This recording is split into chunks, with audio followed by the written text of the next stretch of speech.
Siempre creí que mi hijo me amaría incluso después de la muerte de mi esposo. Pero en el velorio, frente a todos, me echó como si fuera una extraña mientras su novia gritaba que la casa ahora era de ellos. Algo se rompió dentro de mí en ese momento. Lo que no imaginaban era lo que mi esposo había dejado escrito en ese testamento. Y yo guardé silencio esperando ese momento. Antes de seguir, asegúrate de estar suscrito al canal y cuéntame en los comentarios desde dónde estás viendo este video. Nos encanta saber hasta dónde llegan nuestras historias. Nunca imaginé que el día del funeral de Antonio sería el día en que perdería también a mi hijo. 61 años de vida, 35 de matrimonio, y ahí estaba yo, entrando a mi propia casa como si fuera una intrusa. Las piernas apenas me sostenían mientras caminaba por el pasillo donde Antonio y yo habíamos colgado cada foto, cada recuerdo de nuestra vida juntos. Pero el silencio que me recibió no era el silencio del duelo. Era algo más frío, más calculado, como el aire antes de una tormenta que sabes que va a destruirlo todo. La sala estaba llena de gente, vecinos que nos conocían desde siempre, familiares que habían compartido domingos enteros en nuestra mesa. Pero nadie me miraba a los ojos. Todos desviaban la mirada hacia el suelo o hacia las paredes, como si mi presencia les causara vergüenza ajena. Y entonces la vi. Valeria estaba parada junto al ataúd de mi esposo, vestida de negro ajustado, con un collar de perlas que yo nunca había visto antes, como si esto fuera una pasarela y no el último adiós al hombre que construyó cada ladrillo de esa casa con sus propias manos. Se movía por la sala dando órdenes sobre las flores, sobre dónde debían sentarse los invitados, sobre cuándo servirían el café, como si fuera la dueña, como si yo no existiera. Sentí que algo se apretaba en mi pecho, pero respiré hondo y seguí caminando hacia el ataúd. Solo quería depositar la rosa blanca que había traído, la misma que Antonio me regalaba cada aniversario. Era lo mínimo que podía hacer por el hombre que había sido mi compañero, mi apoyo, mi todo durante más de 3 décadas. Pero cuando me acerqué, Valeria se plantó frente a mí con los brazos cruzados. Sus ojos brillaban con algo que no era dolor, sino triunfo. «¡No te acerques!», gritó con una voz tan alta que toda la sala se congeló. «¡Aquí mandamos nosotros ahora!». La palabra nosotros me golpeó como una bofetada. Miré a mi hijo, buscando en sus ojos al niño que había criado, al joven que me abrazaba cuando tenía pesadillas, al hombre que me llamaba cada domingo sin falta. Pero Rodrigo no me miró. Tenía la vista clavada en el suelo, la mandíbula tensa, como si estuviera conteniendo algo que no se atrevía a decir. «Rodrigo», susurré, y mi voz sonó quebrada incluso para mí. Él levantó la cabeza apenas un segundo, y vi algo en sus ojos que nunca había visto antes. Vergüenza mezclada con algo más oscuro, como si ya hubiera tomado una decisión y no hubiera vuelta atrás. «Mejor retírate, mamá», dijo con voz apagada, casi mecánica, y entonces lo hizo. Mi hijo, mi único hijo, puso su mano en mi hombro y me empujó. No fue un empujón fuerte, pero fue suficiente. Suficiente para que todos los presentes entendieran que algo se había roto definitivamente entre nosotros. Los murmullos empezaron como un zumbido bajo, como abejas furiosas atrapadas en un frasco. Escuché fragmentos de conversaciones que se suponía que no debía oír. «Pobrecita Graciela, qué vergüenza», en el velorio de su propio esposo. Cada palabra era una aguja clavándose en mi piel. Pero lo peor no eran los comentarios de los vecinos. Lo peor era la sonrisa de satisfacción en el rostro de Valeria, como si acabara de ganar una guerra que yo ni siquiera sabía que estábamos peleando. Se acercó al ataúd y acarició la madera pulida con una familiaridad obscena, como si Antonio le perteneciera a ella y no a mí. «Esta casa ahora es nuestra», declaró mirándome directamente, y sus palabras resonaron en las paredes que Antonio y yo habíamos pintado juntos, en el suelo donde habíamos jugado con Rodrigo cuando era niño, en cada rincón que guardaba 35 años de nuestra historia. Sentí que el suelo se movía bajo mis pies, que el aire se volvía denso y difícil de respirar. Pero no iba a darle el gusto de verme llorar. No ahí, no delante de ella. Respiré hondo, sostuve la rosa blanca contra mi pecho y salí de esa sala sin mirar atrás. Cada paso me costaba una eternidad, como si estuviera caminando en arena movediza. Los murmullos me seguían como sombras, pero ya no importaban. Lo único que importaba era la frase que seguía repitiéndose en mi cabeza como un disco rayado: ya no decides nada aquí. El velorio que debía honrar a Antonio se había convertido en mi propia humillación pública. Y lo peor de todo era que mi hijo había elegido participar en ella. Los murmullos empezaron como un zumbido bajo, como abejas furiosas atrapadas en un frasco. Escuché fragmentos de conversaciones que se suponía que no debía oír. Pobrecita Graciela, qué vergüenza, en el velorio de su propio esposo. Cada palabra era una aguja clavándose en mi piel. Pero lo peor no eran los comentarios de los vecinos. Lo peor era la sonrisa de satisfacción en el rostro de Valeria, como si acabara de ganar una guerra que yo ni siquiera sabía que estábamos peleando. Se acercó al ataúd y acarició la madera pulida con una familiaridad obscena, como si Antonio le perteneciera a ella y no a mí.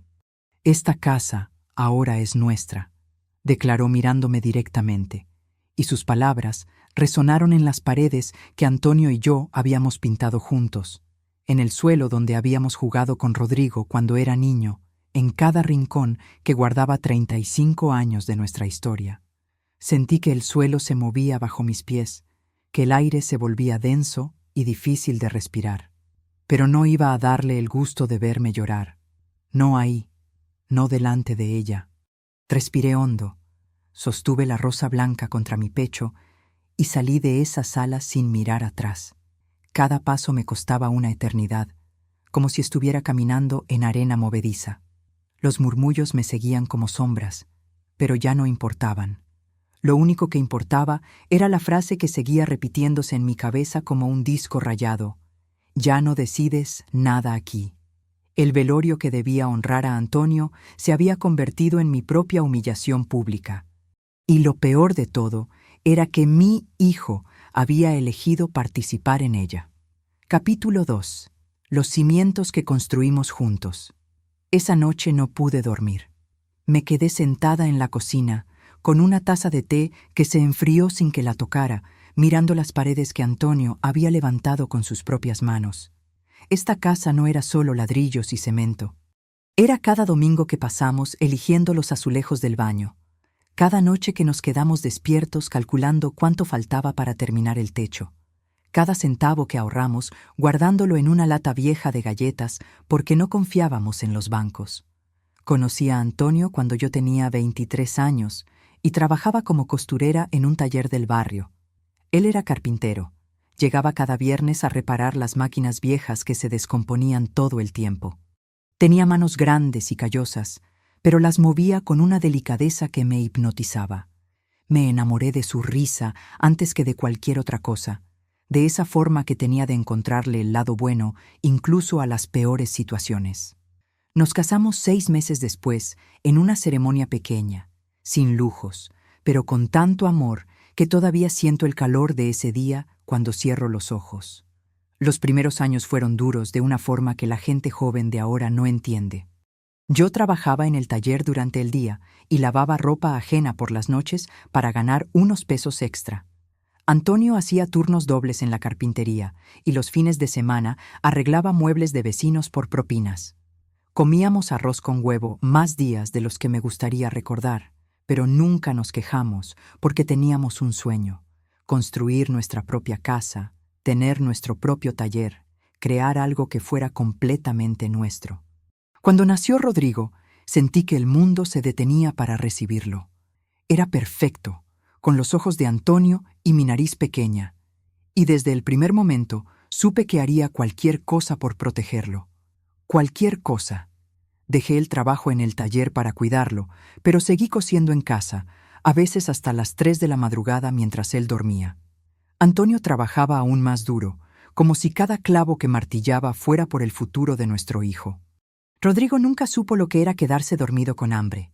Nunca tuvo que usar ropa prestada o zapatos rotos. Nos aseguramos de eso sacrificando todo lo que teníamos que sacrificar. Antonio era el equilibrio perfecto entre firmeza y ternura. Cuando Rodrigo hacía algo mal, no gritaba, simplemente se sentaba con él y le explicaba por qué estaba equivocado. La vida te va a golpear suficiente, decía siempre. No necesitas que tu padre también lo haga. Yo era la que cedía demasiado, la que no podía soportar ver a mi hijo triste ni por un segundo. Antonio me lo decía con cariño. Graciela, amor no es darle todo. Amor es enseñarle a valorar lo que tiene. Ojalá hubiera escuchado más esas palabras. Todo empezó a cambiar cuando Valeria entró en nuestras vidas hace 2 años. Rodrigo la conoció en el trabajo y desde el principio hubo algo en ella que me hizo sentir incómoda, aunque no sabía explicar qué era exactamente. Llegaba a casa con ropa cara, hablaba de restaurantes que nosotros nunca podríamos pagar, miraba nuestros muebles viejos con una expresión que trataba de disimular pero que yo reconocía perfectamente. Desprecio disfrazado de educación. Antonio lo notó inmediatamente. Una noche, después de que Valeria y Rodrigo se fueron, me dijo: «Esa muchacha no busca un compañero, busca un proveedor». Yo le resté importancia. Le dije que estaba siendo demasiado duro, que Valeria era solo joven y acostumbrada a otra vida. «Rodrigo la ama», le dije, como si el amor fuera suficiente para construir algo sólido. Antonio me miró con esa tristeza que ahora entiendo. Él ya sabía lo que yo me negaba a ver. Los cambios en Rodrigo fueron graduales pero constantes, como la marea que va borrando huellas en la arena. Primero dejó de venir los domingos. Luego las llamadas se hicieron más cortas y frías. Después empezó a cancelar planes a último momento con excusas que sonaban ensayadas. Valeria siempre tenía una razón: que él estaba cansado, que tenían compromisos, que necesitaban su espacio como pareja. Y yo asentía porque no quería ser la suegra pesada, la madre que no entiende que los hijos crecen y se van. Pero Antonio veía más allá. «No se está yendo porque creció», me dijo una noche. «Se está yendo porque alguien lo está alejando». Yo seguía sin querer creerlo. Seguía buscando excusas. Seguía pensando que si yo era más comprensiva, más flexible, más invisible, las cosas volverían a ser como antes. Ahora sé que cada vez que cedí, cada vez que tragué mi dolor para no causar problemas, solo estaba permitiendo que la distancia creciera más y más. La enfermedad de Antonio llegó rápido y silenciosa, como un ladrón en la noche. Para cuando los doctores nos dijeron que era grave, ya era demasiado tarde para tratamientos agresivos. En esos últimos meses, mientras yo lo cuidaba y veía cómo se apagaba poco a poco, Rodrigo apenas vino a visitarlo. Siempre había una razón. Siempre había algo más importante. Valeria nunca vino ni una sola vez. Y Antonio, mi Antonio, se fue de este mundo preocupado por mí, susurrando en sus últimos días conscientes: «No dejes que te quiten lo que construimos, Graciela. Prométemelo». Se lo prometí sin entender completamente qué me estaba pidiendo. Ahora, sentada en esta cocina vacía, donde todavía puedo oler su café de las mañanas, finalmente lo comprendo. Antonio sabía exactamente lo que iba a pasar, y había dejado algo preparado para protegerme, algo que Valeria y Rodrigo no esperaban, algo que cambiaría todo. Valeria entró en nuestras vidas como esos vientos que parecen suaves al principio, pero que terminan arrancando árboles de raíz. La primera vez que la vi, llegó al apartamento de Rodrigo con 4 bolsas de compras de tiendas que yo apenas conocía de nombre.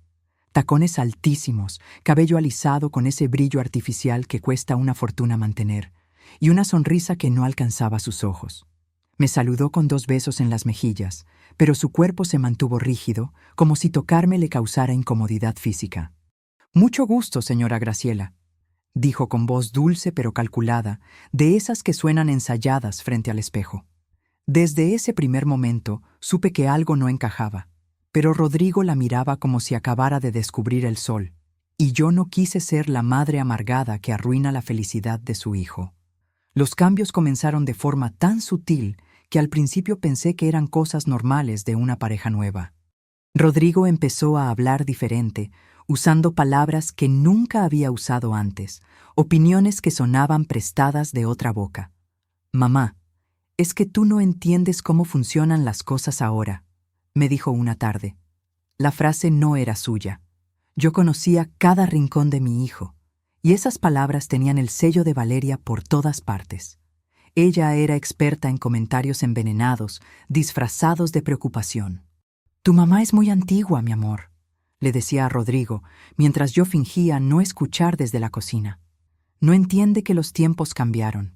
O mi favorita: «Pobrecita, debe ser difícil para ella aceptar que ya no eres un niño». Lo decía con una sonrisa compasiva que me daban ganas de borrarle de un manotazo. Antonio lo notó antes que yo. Una noche, después de una cena tensa donde Valeria había monopolizado toda la conversación hablando de sus planes para, cuando tengamos nuestra propia casa, mi esposo me dijo: «Esa muchacha no busca construir una vida con Rodrigo. Busca apropiarse de la que nosotros ya construimos». Yo le pedí que no exagerara, que tal vez solo era insegura. Él me miró con tristeza y dijo: «Graciela, hay una diferencia entre ser insegura y ser calculadora. Valeria sabe exactamente lo que está haciendo». Poco a poco, Rodrigo dejó de tomar decisiones solo. Cada plan, cada gasto, cada visita tenía que pasar primero por el filtro de Valeria. «Déjame consultarlo con Vale», se convirtió en su frase más repetida. Hasta para venir a almorzar un domingo tenía que pedir permiso, como si su propia madre fuera un compromiso social que requería aprobación previa. Pero lo peor llegó cuando empezó a hablar de mudarse a nuestra casa. «Esta casa es enorme para 2 personas», comentó un día mientras recorría la sala con ojos de tasador. «Cuando Antonio y Graciela ya no puedan cuidarla solos, alguien tendrá que hacerse cargo». La forma en que dijo «ya no puedan» me heló la sangre.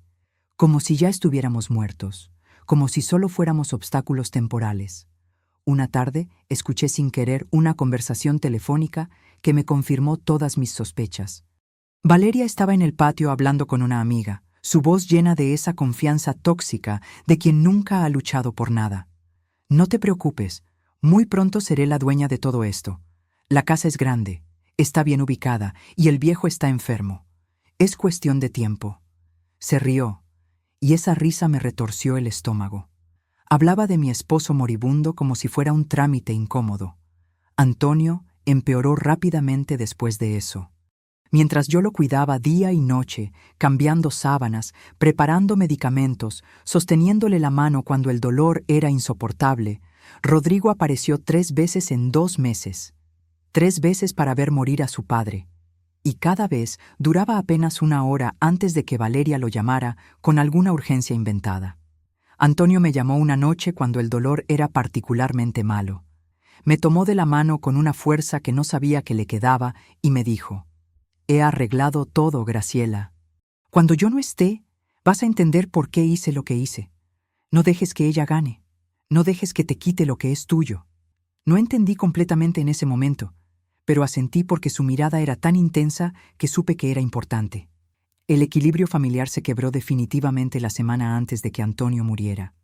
Valeria llegó con un diseñador de interiores a tomar medidas de la casa, como si ya fuera suya. No pidió permiso.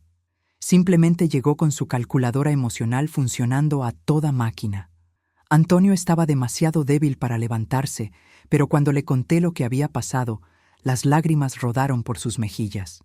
«Perdóname por dejarte sola con esto», susurró. «Pero no te preocupes, ella no va a ganar». 3 días después, Antonio murió, y yo me quedé sola enfrentando la tormenta que él había visto venir desde el principio. Los días después del funeral fueron como vivir en una casa embrujada por fantasmas hostiles. Rodrigo no volvió a hablarme directamente después de empujarme en el velorio. Sus mensajes eran cortantes, formales, como si yo fuera una conocida lejana. «Buenos días. ¿Cómo estás? Nos vemos luego». Frases vacías que dolían más que el silencio. Le enviaba mensajes preguntándole si necesitaba algo. Las respuestas tardaban días, y cuando llegaban, siempre había una excusa perfecta. «Perdón, mamá, estuve muy ocupado». O «Valeria no se ha sentido bien y he tenido que cuidarla». Las mismas palabras, una y otra vez, como copiadas de un guión. Los regalos que le había dado empezaron a desaparecer. La bufanda que le tejí, el reloj de Antonio, las fotos de cuando era niño. Un día fui a visitarlo sin avisar y noté que la sala estaba reorganizada. Las fotos familiares habían sido reemplazadas por arte minimalista sin alma. ¿Dónde están las fotos?, pregunté. Rodrigo se puso tenso. Valeria pensó que era mejor renovar la decoración. Valeria salió del dormitorio con una sonrisa de victoria. Señora Graciela, qué sorpresa. Rodrigo está un poco cansado hoy, ¿verdad, amor? Mi hijo asintió como autómata. Sí, he tenido mucho trabajo. Mentira. Lo conocía demasiado bien. Las invitaciones familiares dejaron de incluirme.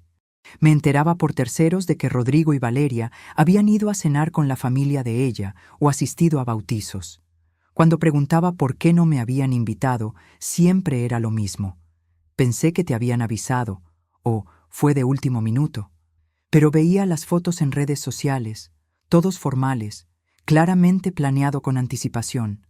Valeria era maestra en crear hostilidad disfrazada de cortesía. Me saludaba con efusividad exagerada frente a otros, pero sus palabras tenían doble filo. ¡Ay, señora Graciela, qué linda! ¿Ropa nueva? No, claro que no, la reconozco. O peor, Rodrigo me contó que se siente muy sola. Debe ser difícil estar en esa casa grande. ¿No ha pensado en mudarse a algo más pequeño? Rodrigo empezó a repetir frases que no eran suyas. Necesitamos nuestra independencia, me dijo cuando le pregunté por qué no venía más los domingos. No es personal, mamá, pero necesitamos establecer límites. Límites que siempre me dejaban afuera. Las conversaciones se volvieron campos minados. Si preguntaba por su trabajo, era porque no confiaba en él. Si ofrecía comida, era porque pensaba que Valeria no lo alimentaba bien. Si llamaba más de una vez por semana, era porque no respetaba su espacio. Valeria inventaba historias completas.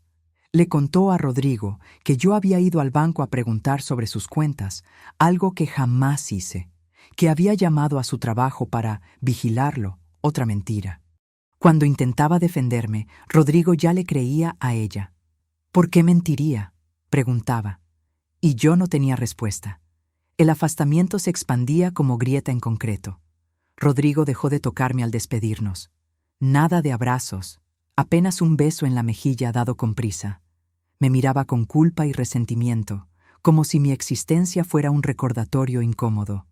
Una noche le escribí un mensaje largo explicando cómo me sentía. Le hablé del dolor de sentirme borrada, del miedo de perderlo. Su respuesta llegó 3 días después. Mamá, estás exagerando. Valeria y yo te queremos, pero necesitas entender que ahora somos una familia. El amor materno se transformaba en algo más oscuro. Alerta, desconfianza, dolor anticipatorio. Antonio me lo había advertido. Ella no va a parar hasta quedarse con todo. Pero yo me encargué de algo. Cuando llegue el momento, vas a saber qué hacer. Después del velorio, después del empujón, después de escuchar a Valeria declarar que la casa era suya, finalmente lo comprendí. La manipulación había dejado de ser sutil. Era guerra abierta. Y yo tenía que decidir si seguiría siendo la víctima silenciosa o si era hora de pelear. Pasé 3 días sin dormir después del velorio, mirando el techo mientras las palabras de Rodrigo resonaban en mi cabeza.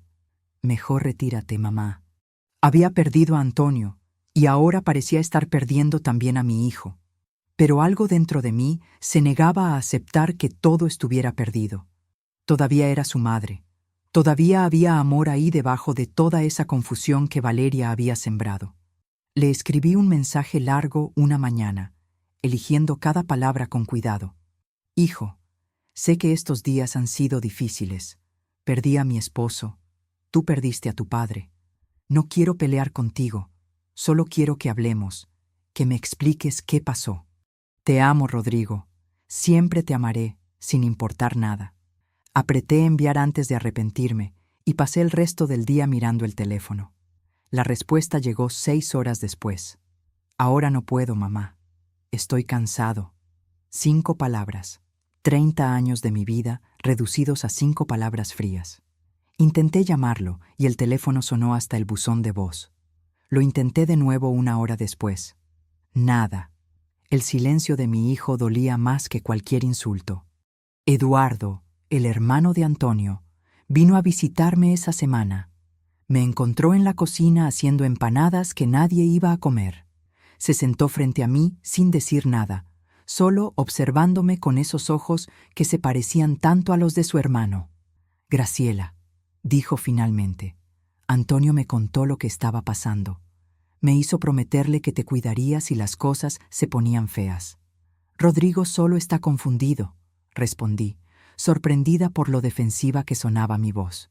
Valeria lo tiene manipulado, pero va a despertar. Solo necesita tiempo. Eduardo negó con la cabeza lentamente. El tiempo no va a cambiar nada si tú sigues cediendo terreno. Cada vez que dejas pasar una falta de respeto, le estás enseñando que puede tratarte así sin consecuencias. Sus palabras me golpearon como piedras. Es mi hijo, Eduardo. Es lo único que me queda de Antonio. No puedo simplemente rendirme. Él extendió su mano y cubrió la mía. No te pido que te rindas. Te pido que te defiendas. Hay una diferencia enorme entre amar a alguien y permitir que te destruyan. Antonio lo sabía, por eso dejó todo arreglado. Pero yo no estaba lista para ser firme. Seguí intentando, seguí mandando mensajes cariñosos que recibían respuestas de 1 o 2 palabras. ¿Cómo estás?, preguntaba. Bien, respondía él. ¿Quieres venir a cenar?, ofrecía. No puedo, declinaba. Era como hablar con un extraño educado sin ningún interés real en la conversación. Intenté justificar cada silencio, cada rechazo. Me decía que estaba procesando el duelo, que Valeria lo presionaba, que necesitaba espacio. Me inventaba excusas porque aceptar la verdad era doloroso. Mi hijo había elegido, y no me había elegido a mí. Recordaba las noches en vela cuando estaba enfermo, los 3 trabajos para pagar su universidad, las veces que comí sobras para que él tuviera un plato completo. Seguramente todo eso tenía que valer algo. Valeria interpretaba cada uno de mis intentos como actos de guerra. Cuando le mandé a Rodrigo una foto antigua con Antonio, recibí un mensaje furioso. Señora Graciela, deje de manipular emocionalmente a Rodrigo con recuerdos del pasado. Necesita mirar hacia adelante, no quedarse estancado en su infancia. Como si recordar a su padre muerto fuera tóxico. Empecé a elegir el silencio como estrategia. No porque fuera débil, sino porque cada palabra mía era torcida y usada en mi contra. Si llamaba, era invasiva. Si no llamaba, era indiferente. Si preguntaba por su vida, era entrometida. No había forma de ganar en un juego donde las reglas cambiaban constantemente. Así que respiré hondo y esperé. Esperé a que Rodrigo recordara quién era su madre, a que se diera cuenta de la manipulación. Eduardo me llamaba cada 2 días. ¿Ya te decidiste a poner límites?, preguntaba siempre. Todavía puedo esperar un poco más, respondía yo, aunque con cada día esa frase sonaba más hueca, más como autoengaño que como esperanza real. El velorio había sido la prueba de que la espera no cambiaría nada. Mi hijo me había empujado frente a todos, había permitido que Valeria me humillara en el peor día de mi vida, y después ni siquiera se disculpó. La paz que yo tanto buscaba era imposible cuando el respeto básico había sido arrancado de raíz. Esa noche, sola en la casa que Antonio y yo construimos, entendí algo fundamental. Guardar silencio no me hacía débil. A veces, el silencio es la preparación antes de la tormenta. A veces, quien calla no está rindiéndose. Está esperando el momento exacto para actuar. Y ese momento se acercaba más rápido de lo que Valeria y Rodrigo imaginaban. 2 días después del velorio, escuché el timbre a las 9 de la mañana. A través de la mirilla vi a Valeria con una carpeta bajo el brazo y esa sonrisa de tiburón que ya conocía. Rodrigo estaba detrás, mirando hacia otro lado, como si la pared fuera fascinante. No abrí inmediatamente. Me quedé observándolos mientras ella tocaba el timbre, 1, 2, 3 veces, cada vez con más insistencia. «Señora Graciela, sabemos que está ahí», dijo Valeria con voz cantarina que apenas ocultaba su irritación. «Tenemos que hablar sobre la casa. Es importante». La palabra sonaba más como amenaza que como invitación al diálogo. Respiré hondo y abrí la puerta solo lo suficiente para que vieran mi cara, pero no pudieran entrar. «¿Qué necesitan?», pregunté con voz neutral. Valeria parpadeó, sorprendida de que no la hubiera invitado a pasar. Se recompuso y empujó la puerta, pero yo la sostuve firme. Necesitamos entrar para discutir los arreglos de la propiedad. Ahora que Antonio falleció, hay cosas que resolver. No hay nada que discutir, respondí con una calma que no sentía. Esta es mi casa. Lo ha sido durante 35 años y lo seguirá siendo. Cerré la puerta suavemente pero con determinación y escuché el grito de Valeria como si la hubiera abofeteado. «¡Vieja aprovechada! Esa casa le corresponde a Rodrigo. Eres una egoísta». Las palabras atravesaban la puerta como balas. Pero algo había cambiado en mí después del velorio. Ya no tenía lágrimas, solo una rabia fría que me mantenía de pie como columna de acero. Escuché a Rodrigo murmurar algo y luego su voz más fuerte. «Mamá, esto no tiene que ser así. Solo queremos lo que es justo». Abrí la puerta de nuevo, solo una rendija. «¿Justo?», repetí, y mi voz sonaba extraña, como si perteneciera a otra persona más fuerte. «¿Fue justo que me empujaras en el funeral de tu padre? ¿Fue justo que permitieras que ella me gritara frente a todos? ¿Fue justo que no vinieras a ver morir a Antonio?» Rodrigo palideció, pero Valeria se interpuso. «Usted no tiene ningún derecho sobre esta propiedad», siseó con ojos brillantes de odio. «Lo vamos a pelear todo legalmente. Rodrigo es el hijo, el heredero legítimo. Usted es solo la viuda». La palabra «solo» cargaba todo el desprecio del mundo. Como si 35 años de matrimonio no significaran nada. Rodrigo asintió detrás de ella, y ese gesto fue peor que cualquier insulto. «Tengo derechos, mamá. Papá hubiera querido que yo tuviera la casa». Su voz sonaba convencida. «Tu padre dejó un testamento», respondí con voz temblorosa de rabia. «El abogado nos va a llamar para la lectura muy pronto. Ahí van a ver qué es lo que Antonio realmente quería». La mención del testamento cambió algo en el ambiente. Vi un destello de pánico cruzar el rostro de Valeria, rápido pero inconfundible. «No importa lo que diga ese papel», escupió. «Nosotros vamos a pelear. Tenemos abogados, tenemos recursos». La amenaza era clara, pero yo ya no tenía miedo. Los días siguientes fueron una guerra silenciosa. Rodrigo llamaba dejando mensajes exigiendo documentos de propiedad. Valeria enviaba correos con lenguaje legal copiado de Internet, amenazando con demandas. Yo no respondía. Cada mensaje quedaba sin leer, cada llamada iba al buzón. El silencio era mi arma ahora, y los estaba volviendo locos. Eduardo vino a visitarme y encontró una mujer diferente. «Ahora sí pareces lista para pelear», dijo con aprobación. Le conté sobre las amenazas, sobre los intentos de entrar a mi casa. Él sonrió con tristeza. Antonio sabía que esto pasaría. Por eso se aseguró de que estuvieras protegida. El testamento que dejó no tiene forma de ser contestado. La lectura del testamento estaba programada para el viernes siguiente. Mientras esperaba, podía sentir la desesperación de Valeria creciendo como una ola a punto de romper. Sus mensajes se volvieron más frecuentes y viciosos. Rodrigo pasaba por la casa en su auto, desacelerando frente a la puerta como si quisiera entrar pero no se atreviera. La ruptura ya era visible para todo el barrio. Doña Mercedes me detuvo un día cuando salía a comprar pan. «Graciela, todo el mundo está comentando lo que pasó en el velorio. ¡Qué vergüenza lo que te hizo ese muchacho!». No supe qué responder. Solo asentí y seguí caminando.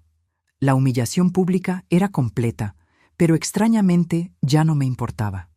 El abismo entre Rodrigo y yo estaba completamente excavado, tan profundo que no veía forma de cruzarlo. Y la verdad era que ya no estaba segura de querer intentarlo. Mi hijo había mostrado quién era realmente, o al menos quién estaba dispuesto a ser bajo la influencia de Valeria. El viernes se acercaba, y con él, la verdad que Antonio había dejado preparada. Una verdad que cambiaría todo. La mañana del martes, Valeria llegó con un cerrajero. No tocó el timbre, no pidió permiso, simplemente apareció con un hombre que llevaba herramientas y empezó a señalar la cerradura de mi puerta como si fuera suya. Los vi desde la ventana de la sala, mi corazón latiendo tan fuerte que podía escucharlo en mis oídos. Salí antes de que pudieran hacer nada y el cerrajero me miró confundido. «Señora, me dijeron que esta era su casa». dijo señalando a Valeria. Ella sonrió con esa dulzura falsa que ya conocía demasiado bien. Es un malentendido, ¿verdad, señora Graciela? Solo queríamos tener una copia de las llaves para emergencias. La mentira era tan descarada que hasta el cerrajero pareció incómodo. «Esta es mi casa», dije con voz firme, «y nadie tiene permiso de cambiar nada. Puede retirarse, señor». Valeria explotó cuando el cerrajero se fue. Me gritó en plena calle, llamándome egoísta, manipuladora, vieja amargada que no podía aceptar que su hijo creciera. Los vecinos salieron a sus ventanas, y yo sentí la humillación quemándome las mejillas. Pero no retrocedí. «Si vuelves a intentar algo así, voy a llamar a la policía», le dije antes de entrar y cerrar la puerta. Ella gritó algo más que no quise escuchar. Esa misma tarde fui a la comisaría y registré una denuncia por intento de invasión. El oficial que me atendió fue amable pero directo. «Señora, si hay un conflicto familiar por herencia, es mejor que lo resuelva con abogados. Esto puede ponerse feo». Tenía razón, pero yo necesitaba ese papel, esa constancia de que no estaba exagerando, de que lo que estaba pasando era real y grave. Rodrigo me llamó 2 horas después, su voz temblando de rabia. «¿Cómo pudiste hacerle eso a Valeria? ¿Denunciarla como si fuera una criminal?». No me dejó explicar, solo siguió gritando, acusándome de querer destruir su relación, de ser una madre tóxica que no soportaba verlo feliz. «Rodrigo», intenté interrumpir, pero él ya había colgado. Las cosas empeoraron rápidamente después de eso. Valeria empezó a esparcir rumores por todo el barrio. Le contó a quien quisiera escuchar que yo siempre había odiado su relación con Rodrigo, que era una suegra celosa y controladora, que Antonio había muerto cansado de vivir conmigo. Las mentiras eran tan absurdas que dolían de una forma que no esperaba. Doña Mercedes me defendió cuando pudo, pero los chismes tienen vida propia y crecen como maleza. Los mensajes empezaron a llegar diariamente. Algunos eran de Valeria directamente, otros de números que no reconocía, pero que claramente ella controlaba. «Vieja ridícula, vas a terminar sola y lo mereces. Antonio se avergonzaría de ti». Cada palabra era un cuchillo pequeño, y aunque intentaba no leerlos, la notificación en la pantalla ya era suficiente para arruinarme el día. El clima de hostilidad se volvió tan denso que la casa que Antonio y yo construimos con tanto amor empezó a sentirse como una prisión. Cada ruido me sobresaltaba, cada timbre me ponía en alerta. Dejé de salir a menos que fuera absolutamente necesario, y cuando lo hacía, caminaba rápido con la cabeza baja, evitando las miradas de los vecinos que no sabía si eran de lástima o de juicio. Rodrigo apareció un día exigiendo las llaves del taller. «Papá me enseñó el oficio, ese taller también es mío», dijo con una seguridad que me pareció estudiada, como si hubiera practicado el discurso frente a Valeria. «No», respondí simplemente, y la palabra lo dejó sin habla. Estaba acostumbrado a que yo cediera, a que dijera que sí a todo. Esta nueva versión de mí lo desconcertaba tanto como me desconcertaba a mí misma. Valeria intentó usar a los parientes de Antonio para presionarme. Llamó a primos lejanos que no habíamos visto en años, diciéndoles que yo estaba actuando de forma irracional, que necesitaba intervención familiar. Algunos me llamaron con preocupación genuina, otros con curiosidad morbosa. A todos les dije lo mismo: hay un testamento, todo se aclarará pronto. La tensión aumentaba cada día que nos acercábamos al viernes. El doctor Mendoza, el abogado de Antonio, me llamó para confirmar la cita y me aconsejó mantener distancia emocional. «Va a ser difícil, Graciela. Prepárate para reacciones fuertes». Yo ya estaba preparada, o eso creía. Observaba desde mi ventana cómo Rodrigo pasaba cada vez más tiempo con Valeria, cómo su postura se encorvaba como si cargara un peso invisible, cómo evitaba mirar hacia mi casa incluso cuando sabía que yo podía estar observando. Lo estaba viendo destruirse y no podía hacer nada para detenerlo. Esa impotencia era peor que cualquier insulto. El jueves, el día antes de la lectura del testamento, Valeria intentó vender algunas herramientas del taller. Un vecino me avisó que había visto a un hombre cargando cosas en una camioneta. Llegué justo a tiempo y amenacé con llamar a la policía nuevamente.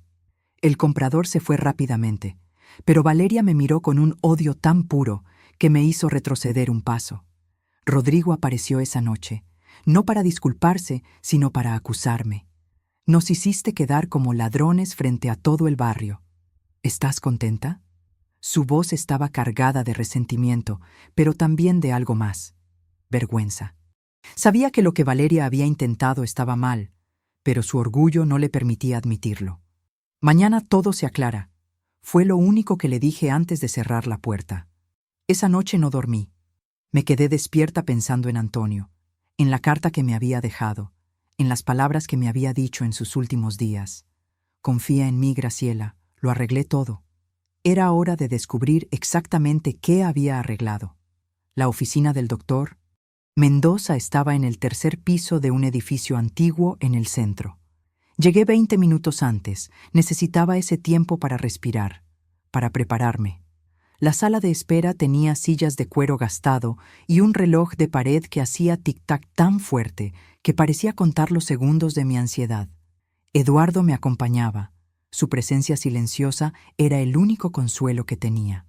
Valeria y Rodrigo llegaron exactamente a la hora.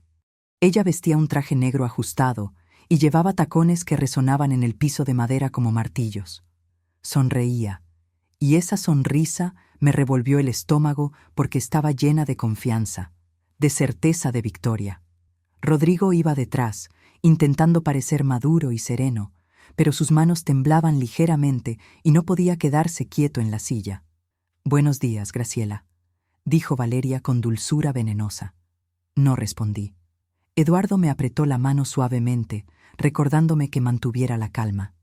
El doctor Mendoza nos llamó a su oficina, un espacio lleno de libros legales y fotografías en blanco y negro de su familia. Se sentó detrás de su escritorio y sacó un sobre manila que reconocí inmediatamente. Era la letra de Antonio en el frente. Testamento de Antonio Morales. «Bueno», comenzó el abogado con voz profesional, «estamos aquí para la lectura del testamento de Antonio Morales, fallecido el día...». Siguió con las formalidades legales mientras yo observaba a Valeria. Ella se inclinaba hacia adelante en su silla, los ojos brillantes, las manos entrelazadas como si estuviera rezando. Rodrigo miraba fijamente el sobre, y por un momento vi al niño que había sido, nervioso antes de abrir los regalos de Navidad. El doctor Mendoza rompió el sello y desplegó los documentos. La habitación se quedó en silencio absoluto. Solo se escuchaba el roce del papel. Yo, Antonio Morales, en pleno uso de mis facultades mentales, declaro como mi última voluntad lo siguiente. Su voz seguía leyendo los párrafos legales, pero yo ya sabía lo que venía. Lo había discutido con Antonio en sus últimos días, cuando todavía podía hablar sin que el dolor lo quebrara. Declaro que todos mis bienes, incluyendo la propiedad ubicada en calle Esperanza 247, el taller de carpintería y todas las cuentas bancarias a mi nombre, pasan a ser propiedad exclusiva de mi esposa, Graciela Montenegro de Morales. La voz del doctor Mendoza resonó en la oficina como una sentencia final. El rostro de Valeria pasó de la confianza al shock en un segundo. El color se le fue de las mejillas tan rápido que pensé que iba a desmayarse. Rodrigo se llevó la mano a la boca, sus ojos saltando entre el abogado y yo como si buscara alguna explicación que no fuera la obvia. «¿Qué?», susurró, y su voz sonaba rota. «Esto es fraude», gritó Valeria poniéndose de pie tan bruscamente que su silla cayó hacia atrás. «Antonio jamás hubiera hecho eso. Ella lo manipuló. Estaba enfermo, no sabía lo que hacía». Sus palabras salían como metralleta, desesperadas, furiosas. El doctor Mendoza levantó la mano con calma. «El testamento fue firmado 3 años antes del diagnóstico del cáncer, señorita. Antonio estaba en perfecto estado de salud y mental. La firma ha sido autenticada por notario y hay 2 testigos presentes. Sacó más documentos, certificados, sellos oficiales. Todo era incontestable, absolutamente legal». Rodrigo seguía en shock, pero el abogado continuó. «Para Rodrigo Morales, mi hijo, dejo mi automóvil Chevrolet 1998 y esta carta personal». Extendió un sobre blanco con el nombre de Rodrigo, escrito en la letra temblorosa de Antonio de sus últimos días. Valeria se lanzó y arrancó la carta de las manos del doctor Mendoza antes de que Rodrigo pudiera tomarla. «Déjame ver qué mentiras escribió». Empezó a romper el sobre, pero Rodrigo la detuvo. Por primera vez desde que la conocí, vi a mi hijo enfrentarla. «Suéltala», gritó con una fuerza que no sabía que tenía. «Es mía, es de mi padre». La máscara de Valeria cayó completamente en ese momento. Ya no era la novia dulce y preocupada, era una mujer furiosa cuya codicia había quedado expuesta para todos.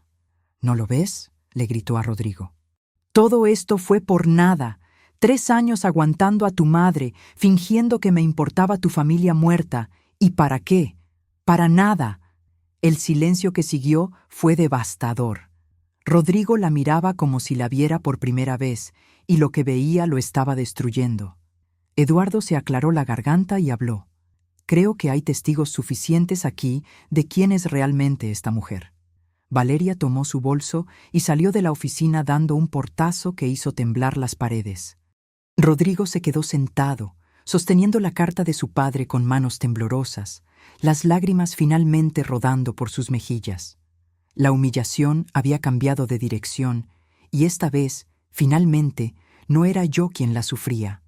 Rodrigo salió de la oficina del doctor Mendoza sosteniendo la carta de su padre como si fuera de cristal. Eduardo y yo lo seguimos en silencio, bajando las escaleras mientras él caminaba como sonámbulo. Afuera, bajo la sombra de un árbol, se detuvo y miró el sobre durante largo rato antes de abrirlo. Rompió el sello con manos temblorosas y desplegó las hojas. Reconocí la letra de Antonio inmediatamente, esa caligrafía cuidadosa que usaba para cosas importantes. Vi cómo los ojos de Rodrigo recorrían las líneas, cómo su rostro pasaba por diferentes emociones: confusión, dolor, vergüenza. Las lágrimas empezaron a caer sin que él hiciera nada por detenerlas. «¿Puedo?», pregunté suavemente. Rodrigo asintió y me extendió la carta.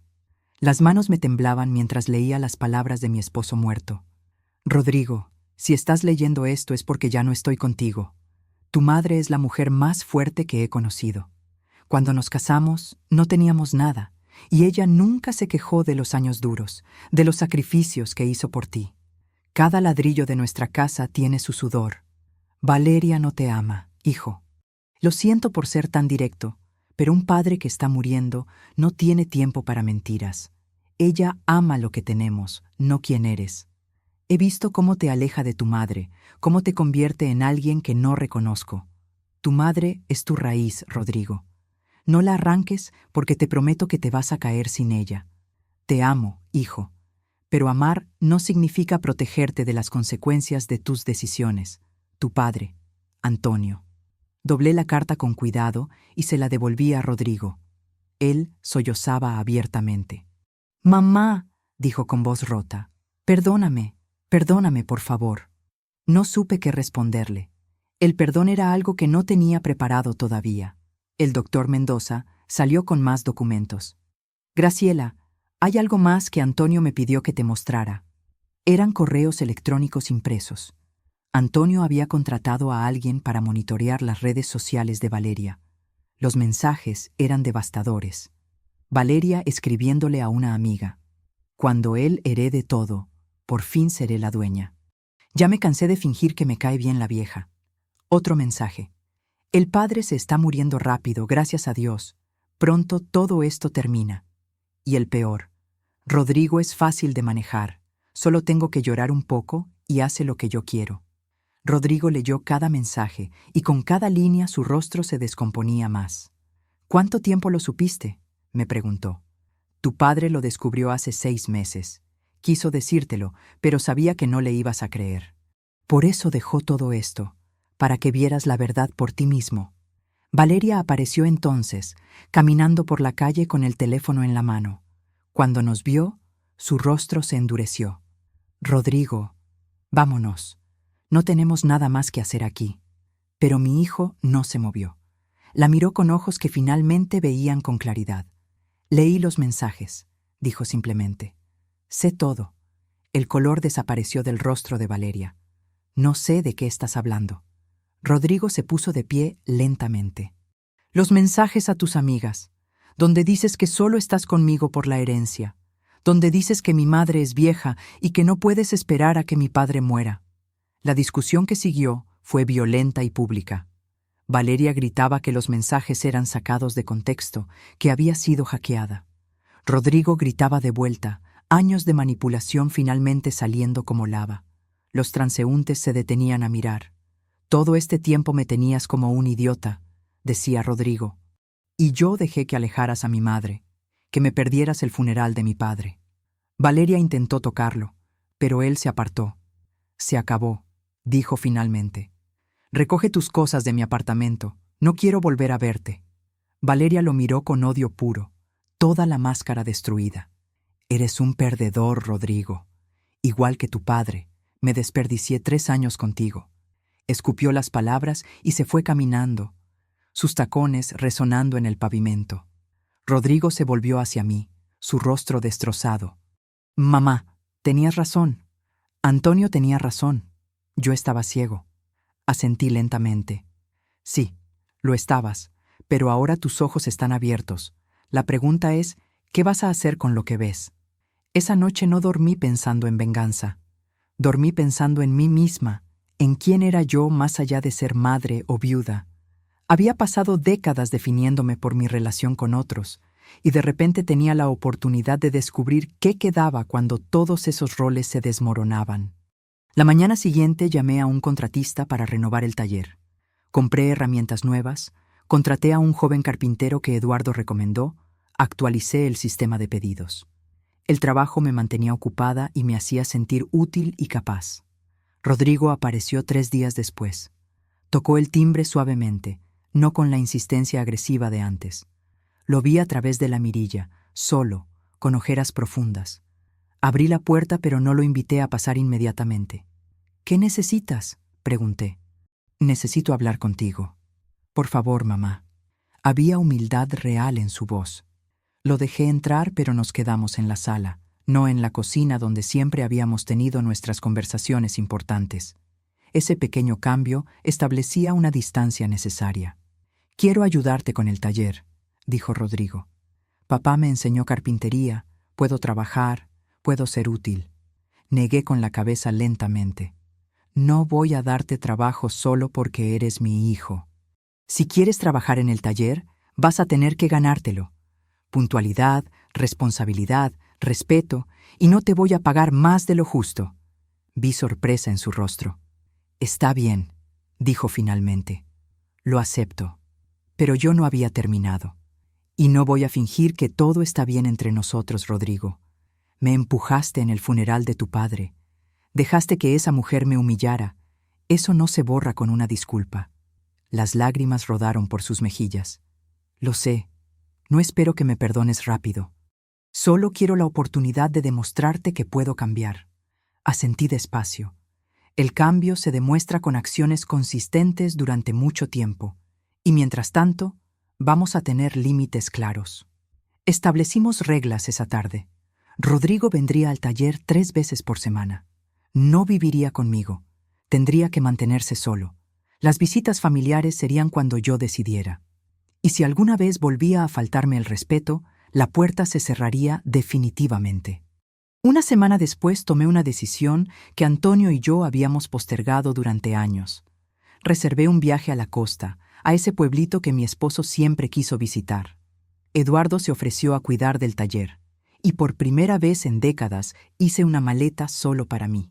El mar era exactamente como Antonio lo había descrito, inmenso, salvaje, hermoso. Caminé por la playa al atardecer y sentí algo que no había sentido en años. Libertad. No tenía que cuidar a nadie. No tenía que justificar mis decisiones. Podía simplemente ser. La libertad asustaba tanto como fortalecía. Me había pasado tantos años siendo necesaria que no sabía cómo existir sin que alguien me necesitara. Pero poco a poco empecé a encontrar partes de mí misma que había enterrado. Me gustaba leer novelas, caminar descalza en la arena, comer helado para el desayuno. Una tarde, sentada frente al océano, entendí algo fundamental. Permitir que alguien te maltrate no es amor, es abandono. Abandono de ti misma, de tu dignidad. Yo había abandonado a Graciela por años tratando de ser la madre perfecta, la esposa perfecta, y en el proceso me había perdido completamente. No más, dije en voz alta, y el viento se llevó las palabras. No me abandono nunca más. Era una promesa, un juramento, un nuevo comienzo. El dolor empezaba a transformarse en una coraje silenciosa que venía de saber exactamente quién era y qué valía. Volví a casa 2 semanas después con la piel bronceada y el corazón más ligero. Rodrigo había pintado el taller, había organizado las herramientas. «Te extrañé», dijo cuando me vio. «Yo también», respondí. Pero extrañarlo no significaba que volviera a ser la madre que cedía a todo. La vida empezó a reorganizarse en nuevos contornos. Yo era el centro ahora. El taller prosperaba, Rodrigo trabajaba duro, y yo había descubierto que podía ser feliz sola. El renacimiento no había sido una consecuencia, había sido una decisión. Mi decisión. 2 semanas después de la ruptura con Valeria, Rodrigo perdió su empleo. Me enteré por Eduardo, no por él. Al parecer había tenido varios altercados con compañeros, llegadas tarde, trabajo descuidado. Los meses con Valeria lo habían convertido en alguien impulsivo y desorganizado, y las consecuencias finalmente le alcanzaron. Eduardo me llamó una noche para contármelo. «Está mal, Graciela, muy mal, pero necesita tocar fondo para poder levantarse». Valeria desapareció completamente cuando se enteró de que Rodrigo no tenía trabajo ni herencia. No hubo despedida dramática ni última pelea. Simplemente dejó de contestar sus llamadas, bloqueó su número y se esfumó como si los 3 años juntos nunca hubieran existido. Rodrigo me confesó semanas después que lo que más le dolió no fue perderla, sino darse cuenta de que nunca la había tenido realmente. Mi hijo enfrentó entonces la misma soledad que él me había impuesto durante años. Vivía solo en su pequeño apartamento, sin trabajo, sin pareja, sin amigos cercanos porque Valeria se había encargado de alejarlos a todos. Eduardo lo visitaba regularmente y me contaba que lo encontraba en pijama a las 3 de la tarde, la casa desordenada, comiendo fideos instantáneos directamente de la olla. «Necesitas ayuda profesional», le dijo Eduardo un día. «Esto no es solo tristeza, Rodrigo, es algo más profundo». Mi hijo se resistió al principio, con ese orgullo masculino que considera la terapia como una debilidad. Pero Eduardo insistió, y finalmente Rodrigo aceptó ir a ver a una psicóloga que le recomendó. Las sesiones empezaron a revelar patrones que Rodrigo nunca había querido ver.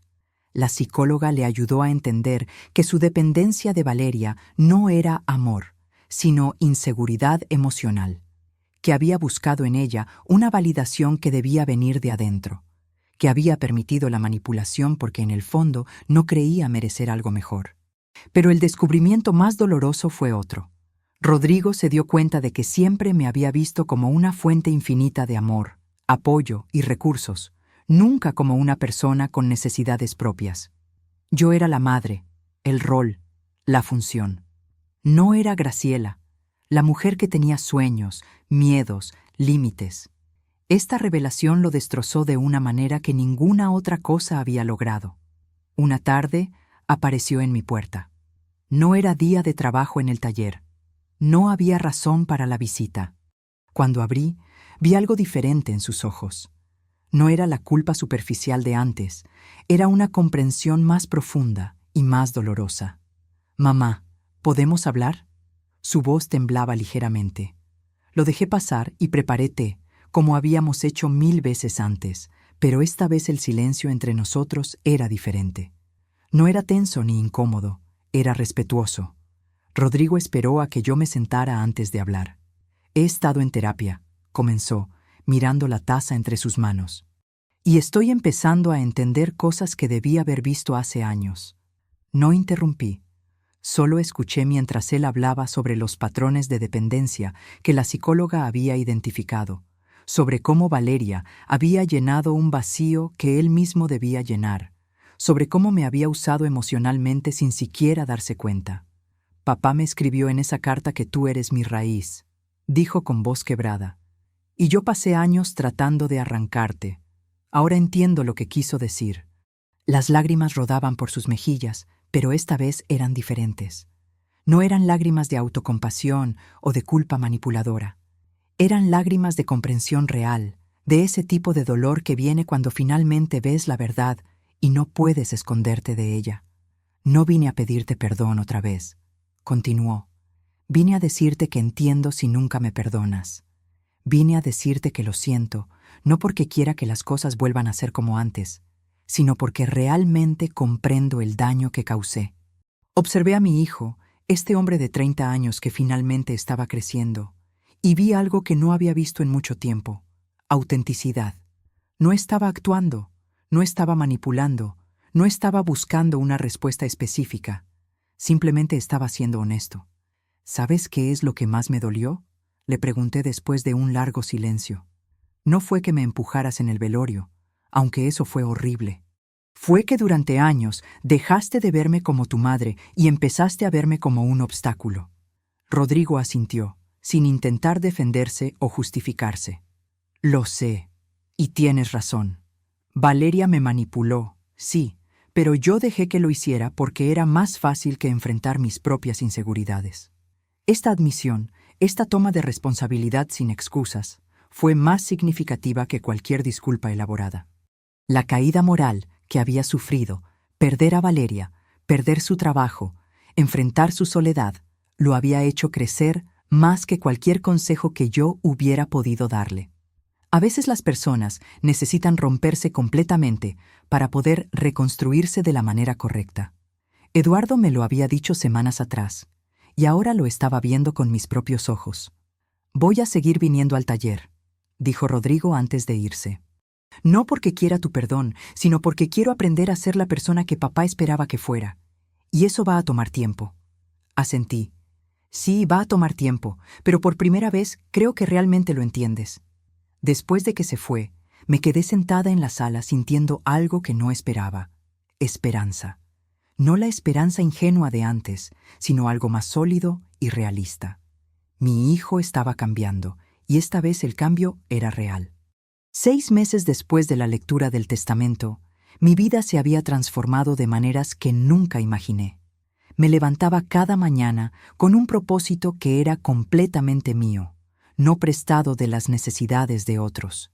El taller prosperaba bajo mi gestión, con 3 empleados nuevos y una lista de pedidos que nos mantenía ocupados hasta el final del año. Había descubierto algo inesperado durante uno de mis viajes a la costa. Me gustaba pintar.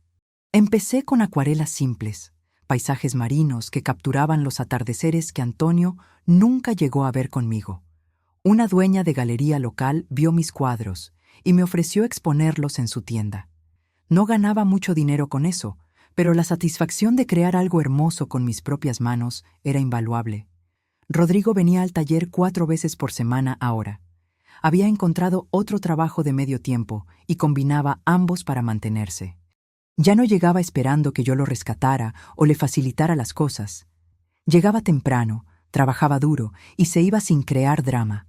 Cuando hablábamos, me preguntaba sobre mi día, sobre mis pinturas, sobre mis planes. Me veía como persona, no solo como madre. El vínculo entre nosotros renacía lentamente, como una planta que crece después de una helada devastadora. No era el mismo vínculo de antes. Eso era imposible, y tampoco lo quería. Era algo nuevo, más honesto, construido sobre respeto mutuo en lugar de obligación. Había límites claros que yo mantenía sin culpa, y Rodrigo los aceptaba sin resentimiento. La casa, que había sido motivo de tanta disputa y dolor, se había convertido en símbolo de otra cosa: resistencia emocional. Cada habitación guardaba memorias de Antonio, sí, pero también estaba creando memorias nuevas. La sala donde Valeria me había gritado ahora era donde daba clases de pintura a 2 vecinas. El comedor donde habíamos tenido aquellas cenas tensas ahora era donde Eduardo y yo jugábamos cartas los jueves por la noche. Descubrí quién era Graciela, más allá de los roles que había interpretado durante décadas. Me gustaba el jazz, algo que nunca había explorado porque Antonio prefería la música folclórica. Me gustaba comer sola en restaurantes con un libro, sin tener que conversar. Me gustaba despertar sin alarma los domingos y quedarme en la cama leyendo hasta el mediodía. La soledad, que tanto me había aterrorizado al principio, se había transformado en un territorio seguro. No era abandono, era libertad. No era vacío, era espacio para crecer. Aprendí a disfrutar mi propia compañía de una manera que nunca había sido posible cuando toda mi identidad giraba alrededor de cuidar a otros. Una tarde, Rodrigo trajo algo al taller. «Encontré esto entre las cosas de papá», dijo entregándome un sobre con mi nombre. Era otra carta de Antonio, esta escrita años antes de su enfermedad. La leí esa noche, sola en mi habitación. «Graciela, si estás leyendo esto, es porque finalmente estás viviendo para ti misma. Siempre fuiste la más fuerte de nosotros dos, pero nunca te diste cuenta. Espero que cuando yo no esté, descubras todo lo que eres capaz de ser cuando nadie está tomando de ti. Te amo, pero más que eso, te admiro. Antonio». Las lágrimas rodaron por mis mejillas, pero eran lágrimas de gratitud, no de dolor. Antonio me había conocido mejor que yo misma. Había visto mi potencial incluso cuando yo no podía verlo. Escribí mi propia carta esa noche, no para enviársela a nadie, sino para dejarla guardada, un testimonio de mi propio renacimiento. Mi dignidad no se negocia. Antonio lo sabía. Yo también lo sé ahora. Pasé 35 años siendo la esposa de alguien, la madre de alguien, y olvidé ser Graciela. Pero ella sigue aquí, más fuerte, más sabia, más completa. No necesito que nadie me complete porque finalmente estoy completa por mí misma. La vida seguía su curso, pero ahora era una vida que yo dirigía conscientemente. El taller prosperaba, mis pinturas se vendían. Rodrigo crecía en su propio camino, y yo había encontrado una paz que no dependía de nadie más que de mí misma. Antonio tenía razón en todo. Valeria se había desvanecido de nuestras vidas sin dejar rastro, como el humo que se disipa con el viento. Cerré mi diario esa noche con una última reflexión. Había pasado de ser una mujer rota por la traición a una mujer renacida por la decisión. El fuego me había quemado, sí, pero de las cenizas había surgido alguien más fuerte, más verdadera, más completa, y esa mujer, finalmente, era dueña de sí misma. Si esta historia te impactó, deja tu like y suscríbete ahora mismo. Y no esperes más. Haz clic en el video que acaba de aparecer en tu pantalla y disfruta la próxima historia. ¡Hasta allá!